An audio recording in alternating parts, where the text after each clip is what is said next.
this event every day, all day, making sure that all the details, what we say is infinite details are involved in this. Everything from the shadowing on the painting to the bricks to how we're going to mark the cars so as they come through, we know how to greet people by name, to how you wipe off the name tags and get them back to the front, on and on and on. The very first year we did this, speaking of, just one more thing.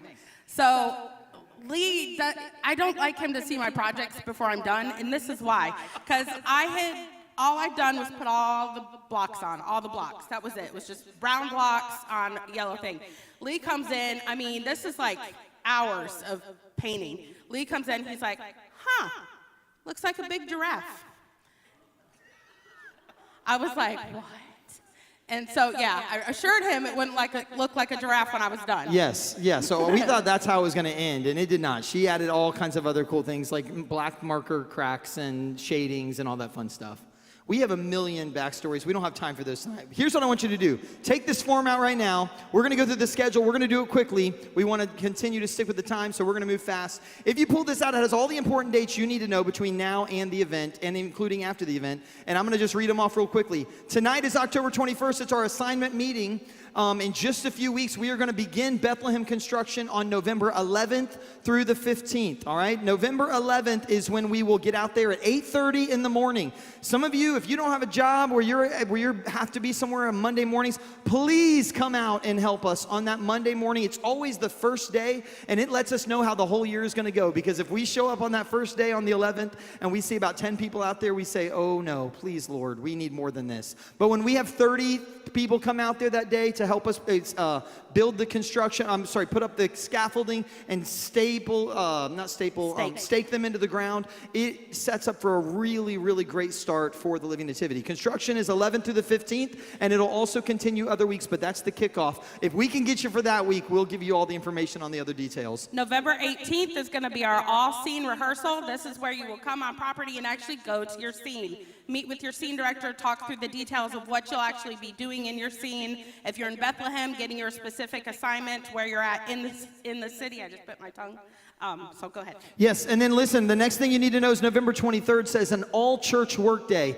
There are many of you that have jobs from Monday through Friday, and you cannot participate in the day in and day out grind of building the Living Nativity. But this is a day that you can come and you can participate, and it is astounding how much work we get done on this day. It's from 9 a.m. to 2 p.m., November 23rd. It's a Saturday, and we will be out there getting all kinds of details finalized for the Living Nativity. On December 2nd, we have termed this something new.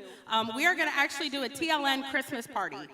It's going to be a short night for some of you, but you will all come on property. We'll meet in front of the bridge, do what we did last year. We'll have some hot cocoa, some cookies. You'll get your ornament so that we ensure that all of our cast members get the new ornament for this year.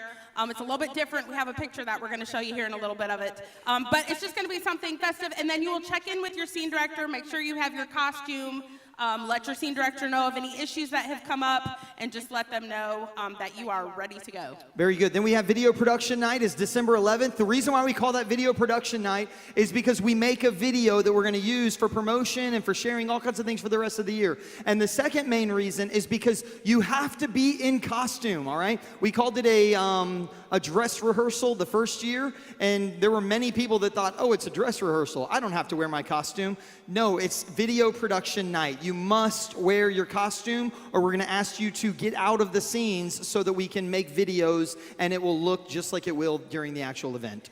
Then we are to the actual event. The 12th through the 15th is the Living Nativity. We ask that you be in place at 5:30. We'll have more details because will provide dinner on that Thursday and that Friday for you guys coming straight from work. So we'll have just some pizza for you guys to eat before you go to your scenes. And then Saturday and Sunday we'll run 5:30 to 8:30. Till, yes, 8:30 is when we cut the line, and then we allow the people that are still in line to continue coming through. So just be aware of that. If we're not going to tell people at 8:30 who've been waiting an hour to get into the event, sorry, we're done. We're going to say at 8:30 we cap the line, and everybody that's in line can continue to come through. Does that make sense? Sometimes that's 15 minutes. Sometimes that's another hour. It just depends on how long the line was, okay?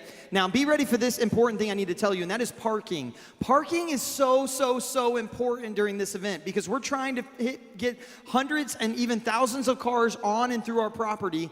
And as we do that, if you have a car that is parked in the wrong place at the wrong time, it really, really, really is inconvenient. And I know that you think that your car might be the exception, and it's only one of your car, and so it's not really a big deal if you go park in front of the bridge where we've asked you not to.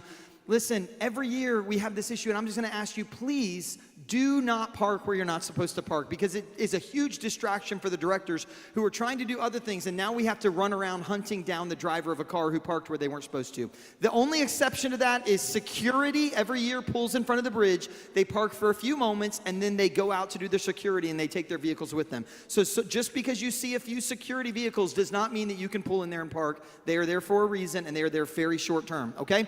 Where do we ask you to park? We ask you to park mostly out here behind Cecil Road, over by the beige buildings. There's lots of parking over there. We allow you to park on this side of the Family Life Center, on the other side of the Family Life Center, and we've opened up just a few handicap spots across the street at the Vineyard. If you're out here and you say, well, why can't I park in the Vineyard? It's much closer.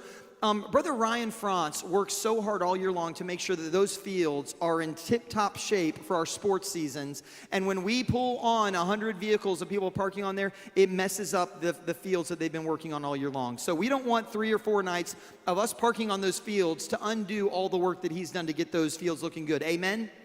So we're happy to park out there. In fact, every year, you know this, we're riding golf carts back and forth to help you relieve that long walk from the beige buildings over to your scene. And then, dun, dun, dun, the day of sadness, December 17th through the 19th is the loadout. It's the saddest part. It's frankly one of the hardest, and the reason why is because the fun part is over, and everybody just wants to go home. And nobody wants to come back and do that hard work of cleaning up afterwards. If you know what I'm talking about, you have a big party and everybody just comes in and tears up the house and then they all leave and the party's over and you got to clean up. Well, that's what the last few days are. We need some dedicated, faithful servants that are out there that are going to say, you know what? It's been a great week, and I want to finish strong, so I'm going to come out during this loadout from the 17th to the 19th, and I'm going to serve in whatever way I can. And one thing we didn't mention, but if you are here for the loadout or for any of the construction, we do provide lunch for the workers. So, amen. Every day during the week, Monday through Friday, we do provide lunch for all those that come out and work. It's part of our budget to make sure that we keep you coming back every single day. So thank you for that. Hey, listen, on the back of this form, it goes through all the details of the costume fitting details. I just want to point out a few things. Tonight, if you are Jesus, young Jesus, Mary's, Joseph, and Wiseman, when we're done, you need to go up to the choir rehearsal room and you need to get fitted for your costume. On Monday, 11/4, that's November 4th, from 5:30 to 6:30, we have shepherds, Johns. That is not bathrooms. That is talking about the people that are playing the role of John. Innkeepers and blacksmiths. If you have family that's also involved, they can come during that same time and make that one visit. Then as well, you can see that the rest of these are people that serve in townspeople, Bethlehem Scene, and travelers, and it's alphabetical order. So if your family's last name is A through I, you'll be on Monday, 6:30 to 7. If your family is J through R, you'll be on November 18th from 5:30 to 6:30, and so on and so forth. Last year, we had some difficulty. People showed up and had to wait a really, really, really long time because people just came whenever. We tried to make it much more detailed and intentional about when you come so that hopefully that'll make your time more valuable and used well. You have anything there? thank you. No, that's Okay, good. wonderful. Let's continue on. We got a few things. We want to introduce some people to you tonight. I need all of our scene directors to stand up. Scene directors, if you're here, will you stand up real quickly, and we're going to go through this list. Number 1, we have Amy Kachalovich. Where are you at, Amy? Right here. Amy's, come on, stand, girl. And Amy has a very, very important role. And she is our director of directors, but we change her title every year. And this year, her title is the Director of Living Nativity Quality. So she is the standard of quality. Man, this thing is going to go off better than ever because she's in charge of the quality of it. Directors, listen, when you have questions, you have things you're not sure about, you have questions that are asked of you by your volunteers, and you don't know what to do, you contact Amy, and she has an answer for you, or she will kindly and promptly get that answer for you. Thank you, Amy, for all that you do. Next, we also have our director of, I'm going to go through the scenes, and then I'm going to come back and get the other ones in just a second. Scenes 1 through 4, Delaney. Where you at, Delaney? She is not able to be here tonight. Delaney Besant is our scene director for 1 through 4. All right, and she's going to do a great job with that. That may sound crazy, but each one of those scenes are self-sustaining, and she will walk back and forth on that strip just to make sure that those scenes are covered well. She's going to do a great job with that. Then we have Mr. Rick Miracle right back there. Everybody give it up for Rick Miracle, our scene director for the transition, and that's Mary is with him. She's by his side. She's keeping him in line. Rick and Mary are basically the transition between 4 and 5, and they are there to make sure that they have a unique job of managing the tension of when there is space getting the cars to move, but when the cars are delayed because they're waiting on other people in Bethlehem, that they entertain them and they engage in fun, exciting conversation. They do a great job with that. What is that? It's a lot of fun. Very good. So, and they get to be the first ones to greet people by name back there. We got all kinds of creative ways that they light their face as they hold these things in their hands so that they're lit up as they're engaging the people. Very, very creative. Taking on Bethlehem this year for the first time is Michelle Parr. She has served as scene director over at the Wiseman in previous years, and we have pulled her up over to Bethlehem this year. She works in the youth, so she is out serving a lot of times. So you may not know her. Take a minute to get to know her tonight. She is fantastic and will do a wonderful job. She's going to crush it. We're excited. You have a whip, right? You need a whip in Bethlehem that you can whoosh. Yeah, so we'll get that. We're going to teach her how to crack that thing. All right. Next is Mr. Mike Montz. Where are you at? Mike Montz. Mr. Mike Montz is in charge of Scene 6 this year. He's going to be over there managing the inn and making sure that Mary and Joseph are not allowed in, okay? Do not let them in no matter how many times they ask. All right, then we have on Scene 7, my favorite scene director is my mom. Phyllis Tisworth is the scene director for Scene 7. She will be working and she's been a scene director every year of Living Nativity. Since year 1, she has been scene director. She's kind of been over on the side doing Scene 1 and 2 and over in that area. So we are stepping it up and getting her out a little bit this year and putting her right there in the center. That's right. And then our director of Scene 8 this year is a new director, but one that is very competent, going to do a wonderful job. My second favorite. I'm her sorry. second favorite. Elizabeth Chapman is going to be directing Scene 8. First thing I asked her, can you handle animal poop? Because I do not want to get the call over the walkie.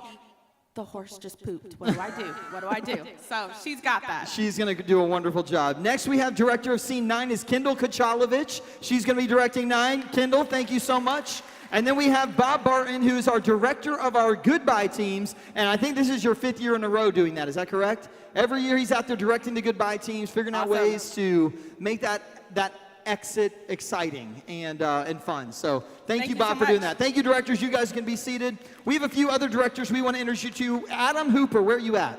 Run on up here real quickly. As Adam is coming, I want to tell you about our costume director. Our costume director is Miss Christy Cepeda and Sybil. Hey, stand up and let everybody see you guys. You know them. You know them. They do a wonderful job directing our costumes, getting everything in place. And we're so thankful for them. Our media director is Mr. Ryan Bullock. Hey, Ryan, stand up there, and will you wave a little bit? Hey, you guys, Ryan is taking over our AVL this year, and right now, I want you to add something to your prayer list. This is very, very serious. Please listen closely. The company that we have used the last 4 years decided that they're going to triple the price on the rental that we do every year. And it's an astronomical number. And so we're not able to use them for that and for a few other reasons. And so we are asking God at this time to give us wisdom on who we can partner with to provide all of our audio, video, and lighting for this event. And right now, as it stands, we are waiting on quotes from a few different groups. And we are trusting confidently that the Lord is going to provide. But man, from man's perspective, it's a little bit terrifying right now because that is a huge part of this event. And we are just trusting that God is going to open those doors. So add that to your prayer list and ask God to work in a big way to make sure that we have all the audio, video, lighting that we need. Hey, Adam Hooper, tell us marketing for the Living Nativity. Absolutely. Hey, thanks for being here. I'm happy to be here. I'm excited for the Living Nativity and very pleased to tell you that we are teaming up with Joy FM for all 4 nights, well, actually a whole month's worth of announcements, and 4 nights they're going to be on site for the Living Nativity. What else to say about that other than, listen, as amazing as that is, and it is fantastic. Last year they were here all 4 nights. As a matter of fact, the night that we canceled, their team was still here. They were faithful in handing out candy canes and just encouraging people. And they were so flexible. Honestly, the first night, they were like talking to all the vehicles, and we went over and said, hey, we're so glad you're here, but you cannot talk to the vehicles. You need to tell them to keep moving. And they said, oh, we're sorry, we didn't understand that. We're going to change it. And they changed it like that and changed their program. So we got to have lunch with them just last week, and the first thing he asked me is, what other events do you have coming up? And I said, well, we've got Fall Festival at the end of the month. And he said, well, we have 3 other fall festivals we're going to be at. And the very next day, he emailed me to say, we're going to be at your fall festival, too. yeah. So they said, anything you guys do, we loved what you guys did at the Living Nativity so much. Anything you guys do, we would love to be a part of it. And we're so thankful to help you guys share the message for what you're doing at Westside. But here's why I'm really up here tonight, is not to tell you about Joy FM, because that is fantastic. But what's even more powerful than the radio is the power of the people and the buzz that's created when you engage, when you share, when you present, when you have these flyers that you're handing out. I know we're getting ready to provide some like baseball-sized cards. I have opportunities to go to like Cedar Creek School and hand out stacks and stacks of cards. Those are the types of things that really help launch the Living Nativity and just pack that line. I remember the first year, one of my memories is we bought these, we rented these skylights, thinking that we needed to have these huge skylights to get people to come over here. And within the first hour, the fact that the traffic was backed up for miles, man, I was a little stressed. We went and turned them off. Literally, one of them broke, and it literally just fell over to the side, and we're like, what's going on? So we went and turned them off, and people still kept coming. Nonetheless, year after year, the reason, just without fail, they'll always say that the reason we came and sat and waited for an hour and a half, or in some cases up to 2 and 3 hours to come see the Living Nativity, was because a personal friend invited them. A friend from Westside Baptist Church invited them. So those are amazing memories. Amen. Thank you so much. So the motto, the message of that is, you help us create buzz and enthusiasm in our community by talking and sharing all the thrills and the excitement of the Living Nativity. You guys have the greatest influence to spread the word. You can do that through social media, through your friends, through your neighbors, anywhere you go. Take these invites. Tonight we have the half sheets, but very soon we will have these baseball cards. We have 1,000 half sheets here tonight. I hope you come and grab a stack of them. Take them to your neighbors. Take them wherever you go to school and to work, and set them on a stack at wherever you go, and let people get those. We all hold those up there. Thank you so much. Yeah, they're holding those up so you can see. Come get those. We got 1,000 of them for you tonight. All right. Next, we want to invite up Mr. Bill Canellis. He's been up here once, but we asked him to come just share some of the needs of construction for this year. Amen. Hey, if you've ever helped with construction, will you raise your hand real quickly? Help with construction. 1, 2, 3, 4, 5, 6, 7, 8, 9, 10, 11, 12, 13, 14, 15. Rafaela, you're such a good helper out there with construction. Thank you so much, girl. Listen, she can take a drill and drill those screws in, does a great job. All right, Brother Bill, tell us what's going on. All right, so I was thinking this morning, this is our 5th year doing it, and how do we know when it's time for Living Nativity again? So I was thinking, well, the hot and humid weather is gone. Hopefully the hurricanes are gone. The temperatures cool off, the morning's chilly, pumpkin spice is all the rage, Santa and Christmas trees share the shelves with witches and skeletons in the stores. That's how I know it's time for Living Nativity again. It's time to turn our back parking lots into the city of Bethlehem and 10 other scenes. That means it's time for Living Nativity at Westside. And we need lots of volunteers to pull this off. You've heard some of what we have to do, and it takes a lot of people to do it. We have 3 shipping containers that are 40-foot long, 8.5-foot tall, that are packed full of construction materials and props that has to be assembled and put out. If you've helped us before, we need you to help us again with construction. We really need you to help us again if you've helped us before, because we need your experience. If you've never helped us, we still need you to help us again this year. So basically, we need everybody that can swing a hammer, operate a drill to help us. Construction is going to begin on Monday, November 11th, which is 1 week after the election. So that'll be over with. We won't have to worry about that. It will start at 8:30 in the morning. And even if you can't help every day, we appreciate any amount of help that you can give us, even if it's part of a day, half of a day. And if you say you don't know how to build a city, well, there's lots of guys that are here that have done it before that has built it and that can show you how, and it's actually kind of fun. So we need lots of volunteers. So we'll work Monday through Friday, starting at 7:30 or 8:30 a.m., and we'll stop around 4 o'clock every day. Lunch will be provided every day for the You're so volunteers. positive. He just said it's really fun to build Bethlehem. Did y'all hear that? I love that. I guess it was a weak moment. He said it's a weak moment. So come out and join us. It's a time of seeing the fruit of your labor. You work hard, but you see something come out of it. Something grows out of a black, barren parking lot. It's a time of fellowship too, because you get to meet Sweet people fellowship. that you never see here in church, and you don't realize that they even go to church, and you get to build relationships with them and eat with them and do stuff with them, and it's a time of fellowship. So the date, remember the date, it's November 11th, 8:30 in the morning, which is a Monday. We'll meet in the back parking lot behind the bridge. And if you can volunteer or help, or even considering it, go on the website at the QR code and fill out the form and check construction. Look forward to seeing you there. Thank you, Bill. Hey, as you were talking, I was reminded of one of the wildest memories of all times, because you said hopefully hurricane season is done. Y'all, the wildest story in my mind of the Living Nativity is the first year we built these walls, and someone gave us advice saying, hey, you know what, they'll be stable, you don't have to stake them down. And we're like, okay, we don't have to stake them down. Well, we built these walls, and a gust of wind came as we were out there working, and one of the entire wall, I mean, you got to understand, the entire wall, 2 stories on some part, the whole thing went wham! And the wall was on the ground all the way except for one portion where there was a ladder and there was a guy that was working on it, and it went whoop, whoop, and like that. And it fell on top of the ladder, and I sprinted down there going, we just might have seen somebody die in Bethlehem. It was terrifying. Ran down there, looked under, calling out for people. Is anybody under there? Nobody's under there.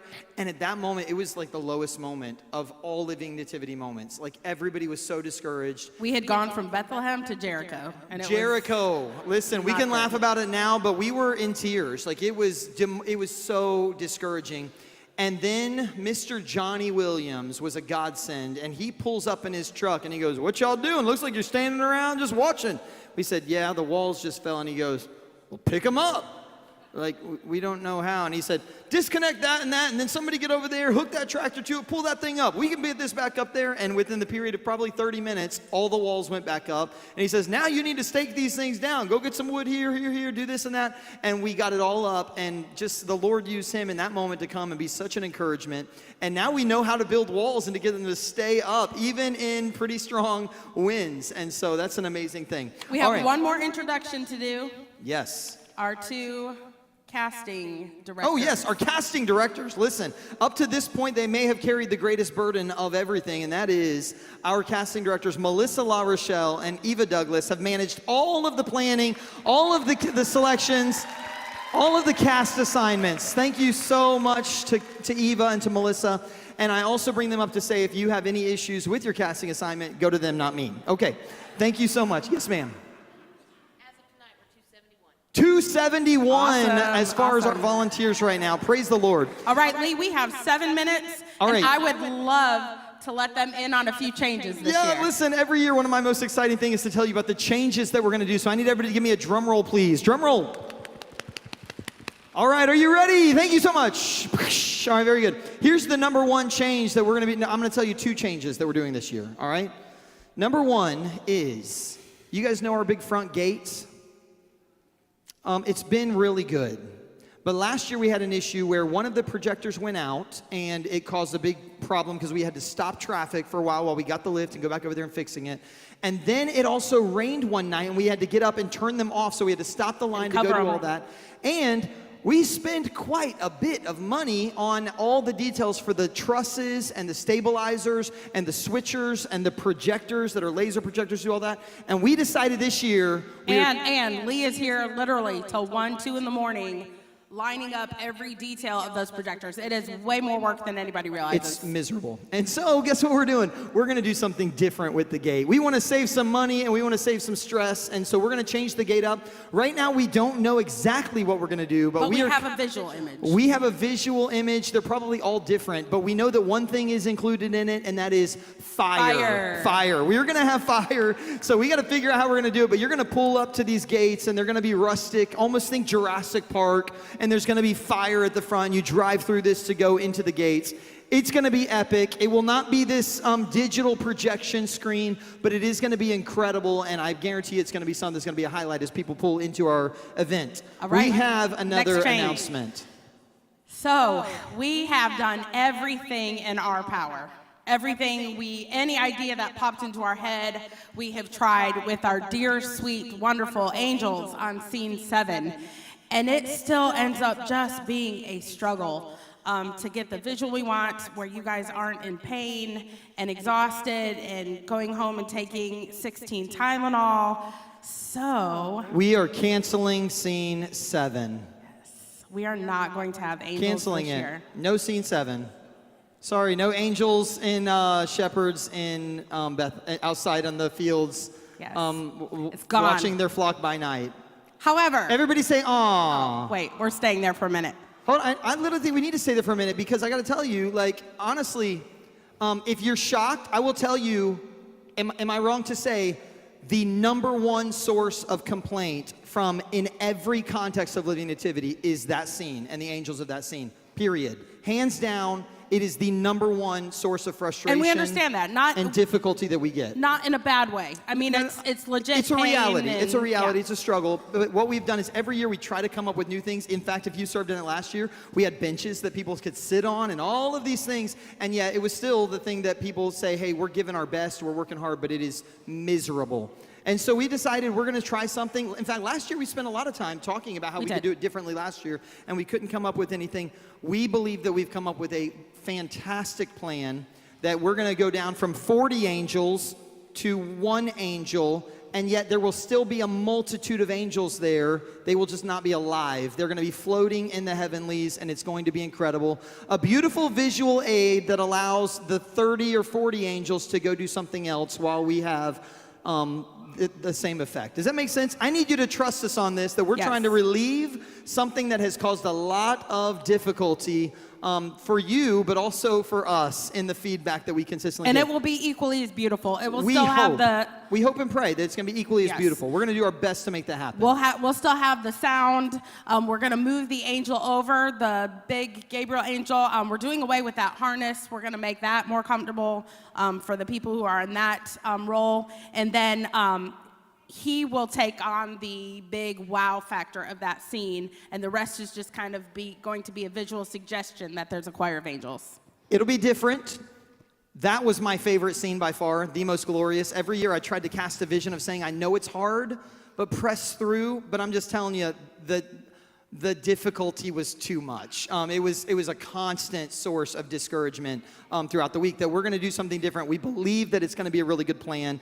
And if you're sitting here tonight and you're dreading when you walked in going, I better not get scheduled for an angel scene, because every single year there's a list of people that say, I'll do anything but the angels. Every year we heard that. And guess what? You're not going to do angels this year. We are more than keeping likely. shepherds there, though. We will have shepherds, Yes. and we will have 1 really wonderful angel there, and it's going to be a great scene.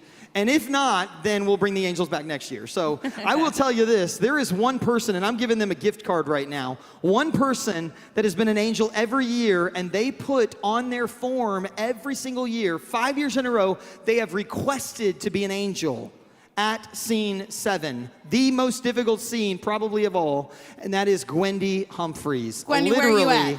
Gwendy, come get this. Listen, Gwendy literally put there, please, while everybody else is saying, no, don't make me an angel, she's saying, sorry, somebody passed that to her. She's saying, I'll be the angel, and I appreciate that. So, Thank you, Gwendy. you'll be an angel in Bethlehem just walking around, but not in an angel costume. All right, All right, here we we go. have 2 minutes. 2 minutes. 2 minutes. New ornaments. We got new ornaments this year. Can we see those on the screen? You guys got that for us there? Somebody back there to throw that up there? There it is.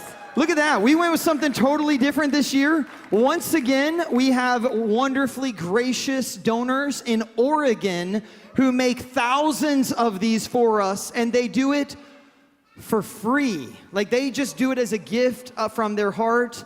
I love these people. It's my mom and Rich, her husband, her wonderful husband, and they create these for us. Literally, when you put the hours of time that they put into this, it is well over 100 hours that they put into, making these ornaments to then send to us to give to every single car. It's an incredible gift. I'm so grateful for their sacrifice, and I'm also excited about something new.